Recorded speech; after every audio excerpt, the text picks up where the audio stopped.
The big issue, as the report brings out, is the potential for bias. You don't have the advantage that you do in a randomized clinical trial to sort of limit the amount of bias. So we have methodological techniques to address that are not perfect, but we can still learn from real world data.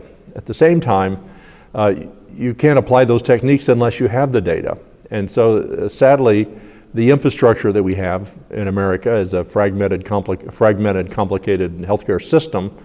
Is limited, and interoperability across systems is limited. So that's a real challenge. So the data infrastructure, standards, and so on is a big challenge to developing the data we need to follow how medicines and other things are used over time.